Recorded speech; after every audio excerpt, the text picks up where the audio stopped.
우리 문답 215문, 216문입니다. 215문.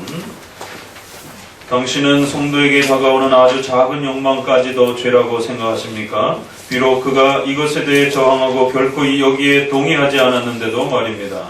비록 그런 유혹에 동의하지 않아도 모든 악한 생각은 우리의 육에 연약함에서 온 것이 분명합니다. 그러나 저는 이 계명이 아직 확정된 의도에까지 이르지 않았으면서도 인간의 마음을 자극하며 괴롭히는 탐욕에 대해서 말하고 있는 것이라고 생각합니다. 이제 확고한 의지적 결단을 은밀히 갖고 있는 나쁜 충동들이 벌써 앞에서 정죄되었듯이 주님께서는 우리에게 아주 완전한 거룩함을 요구하고 계시는 것이라고 생각하고 있는 것이군요. 그리하여 그 어떤 악한 욕망도 우리의 마음속에 들어와 우리의 마음을 부추기고 움직여 악애로 이끌어가지 못하게 하신다고 말입니다. 그렇습니다. 십계명의 마지막 내용인 10번째 계명은 탐욕에 대한 엄격한 또 금지를 우리에게 요구하고 있습니다. 탐욕하지 말라, 욕심을 가지지 말아라 라고 하는, 또 이것은 다른 말로 정당하게 노력해서 얻으라 라고 하는 또 부정명령과 긍정명령의 또 이런 면을 가지고 있습니다. 10번째 계명은 앞서 말씀드린 것처럼 각각의 5, 6, 7, 8, 9에 이르기까지 내적인 그러한 마음의 모든 또 죄악까지 다 포함해서 이미 언급하고 있었는데 10번째 계명에서는 다시 한번 이 내적인 또 악한 욕망과 죄에 대한 부분들을 좀 더 강조하면서 인간의 죄의 근원적인 뿌리와 그 성격의 본질을 다시 한번 우리에게 소개를 합니다. 그래서 외적인 행동의 이러한 죄도 문제지만 근원적으로 죄란 인간의 본성으로부터 나오는 마음 저 깊은 곳으로부터의 그 어떠한 악한 마음과 생각과 의지와 결단 모든 부분들을 포함하여 결국 악으로 성경은 우리에게 소개한다라고 말하고 있습니다. 그렇기 때문에 반드시 이러한 그 악으로부터 우리가 멀리하고 또 하나님이 원하시는 삶을 살기 위해서는 만족할 수 있는, 만족하는 삶, 욕심을 내지 않고 만족하는 삶으로서의 소명의 삶을 10번째 계명은 우리에게 소개하고 있다라고 말씀을 드렸습니다. 어떻게 하면 탐욕하지 아니하고 욕심을 갖지 않고 살 수 있는가? 이것은 인간의 의지와 노력으로서 불가능한 것입니다. 인간은 본능적으로, 본질적으로 그 마음의 깊은 곳으로부터 악한 욕망과 의지를 드러내고 있기 때문에 결코 인간의 마음과 의지를 통해서는 이러한 탐욕과 욕망에 대한 부분들을 막아낼 수 없다라고 말하는 것입니다.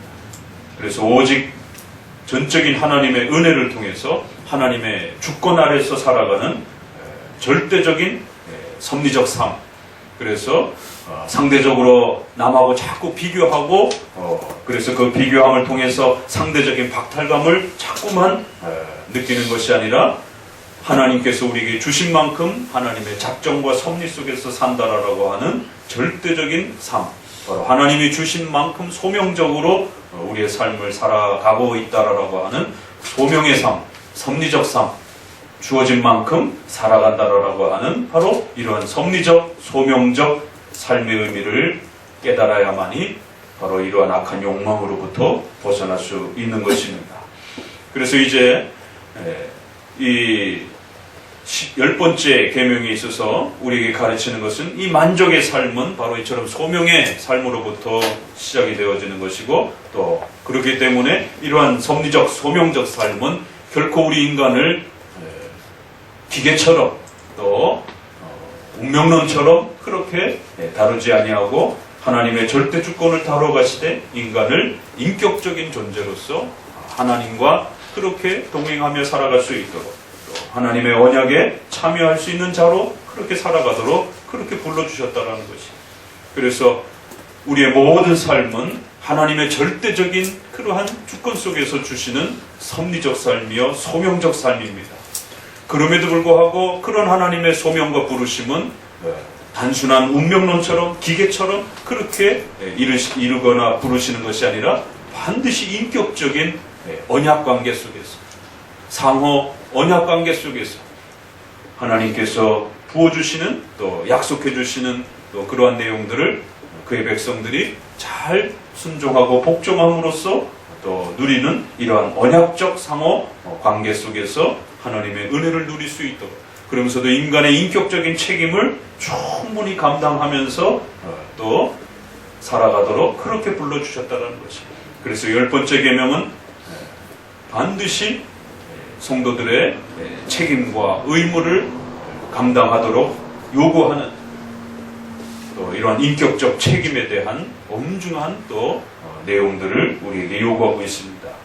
섭리적 삶이란 그저 단순한 기계적인 또 피동적인 수동적인 그러한 주어진 만큼 그냥 기계적으로 자포자기하면서 사는 그런 삶이 아니라 하나님의 약속을 신뢰하고 적극적으로 능동적으로 하나님의 뜻을 성취하면서 순종하면서 그렇게 또 나아가는 그러한 적극적 책임을 우리에게 또 요구하고 있는 것입니다.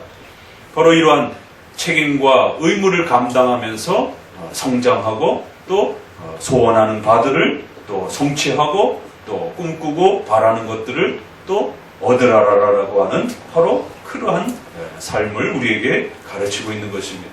그것이 바로 인생이라는 것이에요. 인생은 어떻게 보게 되면 우리가 선택해서 이 땅에 온 것은 아닙니다. 하나님의 뜻에 의해서 이 땅에 각각 그렇게 태어난 것입니다. 그럼에도 불구하고 또 한평생 살아가면서 하나님의 주권과 섭리 속에서 살아가지만 하나님께서는 각각의 우리 성도들이 인격적으로 책임감을 가지고 살아갈 수 있도록 하나님의 뜻을 바라보면서 부단히 노력하고 책임감 있게 또 자신의 일을 돌보고 또 그렇게 살아가도록, 그렇게 한 걸음 한 걸음 소망을 가지고 책임감을 가지고 살아가게 될 때 더욱 성장하게 되고 또 하나님이 약속한 것들을 얻게 되고 또 여러분들이 바라고 기대하는 것들을 누리게 된다는 것입니다. 에스겔서라든가 이런 선지서에 하나님께서 모든 역사를 하나님이 원하시는 대로 이끌어 가신다 라고 말합니다. 그래서 우리가 한치도 더하거나 뺄 수 없다라고 말합니다. 그러나 동시에 또 성경은 우리에게 그럼에도 불구하고 너희가 열심히 기도하고 또 열심히 하나님 앞에 간구하고 노력해야만이 또 주어질 것이다 라고 이렇게 말합니다. 참 이것은 신비로운 그런 명령입니다. 한편으로는 하나님이 모든 것을 다 이루신다라고 말하고 있습니다. 그럼에도 불구하고 너희가 하나님께 기도하고 간구해야 주실 것이다라고 말합니다. 하나님께서는 그냥 하늘에서 뚝 떨어뜨리는 형태로 돈과 의식주와 관련된 양식과 삶을 그렇게 주는 게 아니다라는 것이죠. 우리의 삶 속에 책임감을, 인격적인 책임감을 최선을 다하는 방식으로 우리의 성도들의 인격적 책임감을 수단으로 그렇게 사용하셔서 하나님이 원하시는 바들을 주실 것이다라는 것이죠. 그래서 열심히 기도하시라는 것이죠. 열심히 노력하시라는 것이죠. 최선을 다하시라는 것이죠. 바라고 원하는 것이 있다라면 욕망과 욕심으로 빼앗으려고 하지 말고 최선을 다해서 노력하고 준비하셔서 여러분 자신을 훈련하셔서 또 그러한 바라는 바들을 얻기 위해서 책임감 있게 일하고 또 그렇게 감당하시라는 것입니다. 그러면 하나님이 주실 것이다라는 겁니다. 이처럼 하나님의 주권적 삶이란 하나님께서 또 우리 성도들의 책임과 의무를 잘 사용하면서 인간으로서 인격적인 그러한 책임과 의무를 다하면서 살아가는 그러한 인간으로서의 인격적 삶을 훈련시키고 성장케 하는 방식으로 그렇게 우리 성도들의 삶을 지도하고 인도해 가신다라고 말하고 있는 것입니다. 이 10번째 계명을 잘 이해해야 신비주의에 빠지지 않게 됩니다. 왜 한국교회가 이렇게 신비주의에 빠지게 되었느냐면 이러한 하나님의 독특한 인생을 다스리시는 하나님의 독특한 통치 방식을 이해하지 못하기 때문에 그저 기도만 하고 있는 거예요. 그저 하늘만 바라보고 있는 것이, 아무런 노력도 하지 않는 것이. 학생들이 공부하지 않습니다. 청년들이 열심히 직업을 위해서 훈련하지 않습니다. 결혼하지 않습니다. 가정을 꾸려서도 가정을 최대한 또 성장시키려고 노력하지 않습니다. 아무것도 주어지지 않습니다. 신비주의는 바로 이렇게 인간의 무책임함을 하나님의 주권적 은혜라고 하는 것을 그렇게 혼동시키면서 섞으면서 하나님 앞에서 인간의 무책임을 조장하는 형태로 그렇게 삶을 망가뜨렸습니다. 또 반대로 하나님의 주권과 하나님의 은혜와 하나님의 부르심과 소명과 섭리적인 그 뜻을 헤아리지 못하고 그저 인생의 삶은 모든 것이 내가 결단하고 내가 선택하고 내가 노력한 바대로 이루어진다라고 하는, 그렇게 결과가 주어진다라고 하는 인본주의적인 성공 여부에 따라 자신의 공로적으로 자신의 삶을 이루어갈 수 있다라고 하는, 내 인생은 내 손에 달렸다라고 하는 이러한 방식으로 또 인본주의와 자유주의는 하나님의 주권과 섭리의 부르심을 막아버렸습니다. 양쪽 다 성도들의 삶을 심각하게 훼손하는 것이죠. 이처럼 10번째 계명은 우리의 인생의 5, 6, 7, 8, 9로부터 이루어지는 우리의 삶의 모든 인생이란 하나님이 우리에게 주신 선물이요, 하나님이 각자에게 주신 그러한 주권적인, 섭리적인, 소명적인 삶이라는 것이죠. 그럼에도 불구하고 그 소명적 삶은 그저 하늘만 쳐다보고 아무것도 하지도 않는 그러한 삶이 아니라 인간으로서 인격적인 책임감을 가지고 최선을 다하여 여러분이 바라고 기대하는 것들을, 또 하나님의 뜻을 적극적으로 또 책임감 있게 순종하면서 이루어가는 그러한 인간의 인격적 책임감을 하나님은 섭리의 도구와 수단으로 사용하셔서 하나님의 뜻을 이루어 가시는 그러한 인생이라는 것이에요. 그래서 한편으로는 10번째 계명을 통해서 부정적인 부분에 대해서는 절대로 욕심과 탐욕을 가지지 않도록 그렇게 하나님의 섭리와 주권적 삶을 인식하셔야 됩니다. 그리고 여러분이 이제 바라는 바가 있다라면 하나님께 열심히 기도하시고 소망하시고 그리고는 최선을 다해서 노력하시라는 거죠. 의식주와 관련된 부분에 있어서 소망하시는 부분이 있다면 최선을 다해서 노력하고 준비하시고 그렇게 나아가라는 거죠. 누가복음 16장에 있는 것처럼 작은 일에 충성된 자에게 하나님께서 더 큰 것을 맡기는, 이것이 섭리 법칙인 것입니다. 우리 기독교에는 절대로 대박과 같은 그런 방식으로 하나님께서 우리 성도들을 이끌어내지 않습니다. 그렇게 되면 나태하고 게을러지게 됩니다. 반드시 적은 일에, 주어진 일에 최선을 다하고 책임감 있게 잘 감당할 때 하나님께서는 또 다음에 복된 길을 열어주시고 또 그 다음에 복된 길을 여시면서 그렇게 성장시켜가는 것입니다.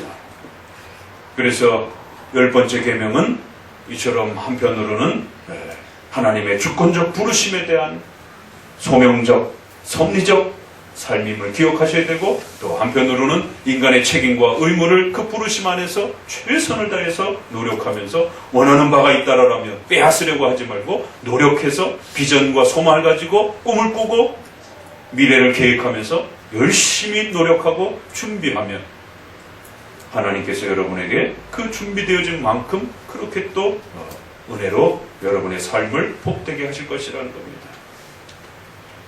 이처럼 10번째 계명은 우리 인간의 삶의 독특한 인생의 삶이 무엇인지, 왜 우리가 그렇게 살아야 하는 것인지, 그런 하나님의 통치와 신비로운 다스림 속에서 우리 인간은 어떻게 살아가야만이 복된 삶을 살아갈 수 있는 것인지를 총체적으로 다시 한번 정리해 주는 것입니다.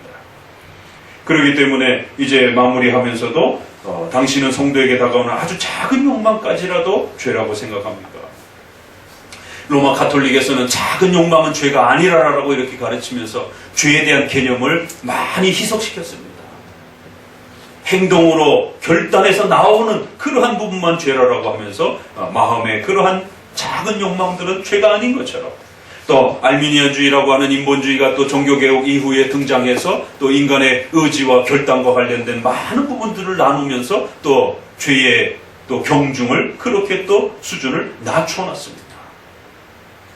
그러다 보니까 점점 더 기독교 안에 죄에 대한 개념이 희박해지고 죄에 대한 깊이가 얕아지고 죄에 대한 인식이 흐려지는 이러한 심각한 일들이 벌어졌습니다.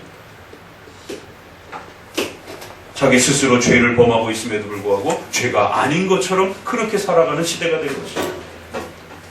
215문에서는 다시 한번 우리에게 이 부분을 파고듭니다.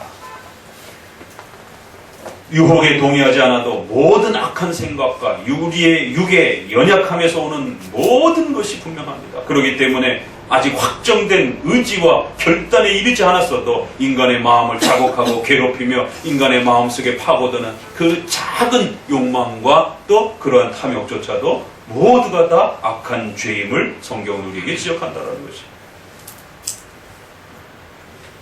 죄가 얼마나 무서운 것인지에 대해서 분명하게 인식해야 된다는 것입니다.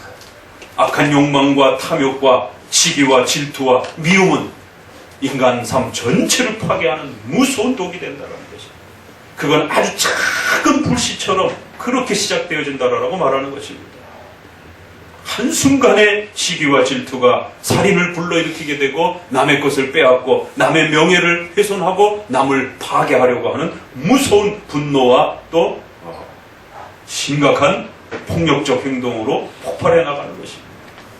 오늘 지금 우리 한국 사회는 남북의 분열과 또 남쪽의 정치적인 이러한 갈등으로 인해서 서로를 원수처럼 대하고 미워하고 공격하는, 더 나아가서는 크리스찬들끼리도 마치 적처럼 생각하는 그러한 극렬한 대립과 분쟁과 아픔 속에 있습니다.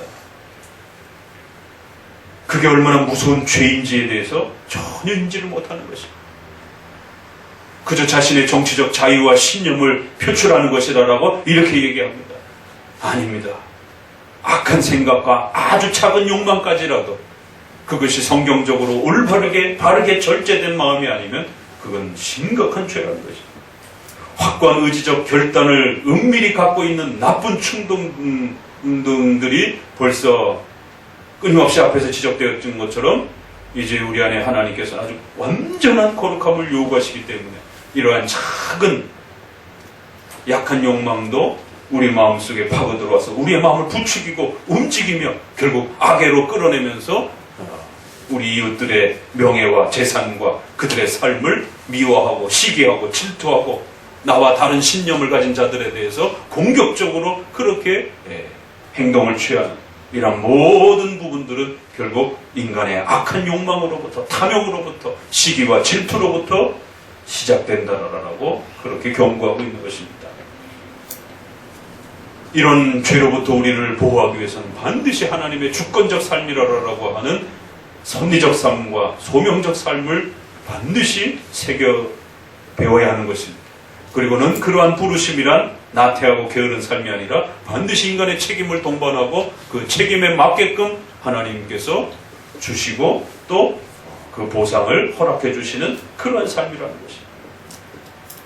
그래서 10번째 계명은 또 꿈과 비전과 또 소망을 가지고 열심히 최선을 다해서 노력하는 자에게 그 혜택을 누리며 의식주와 관련된 또 그 삶의 또 열매들을 더 많이 누리기도 하고 여기에서 나태하고 게으른 자들에게서는 덜 누리기도 하는 것입니다.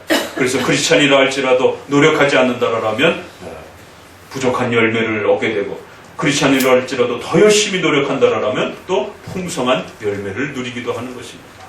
이제 마지막 10번째 계명을 마음에 잘 새기셔서 또 이러한 섭리적 신비로운 삶 속에서 만족해 하는 삶으로 또 그러면서도 꿈을 꾸고 비전과 소망을 가지고 또 열심히 최선을 다해서 미래를 향하여 또 노력하고 또 준비하며 살아가는 우리 성도들의 삶이 되시기를 주의 말씀으로 권면해 드립니다. 기도합니다.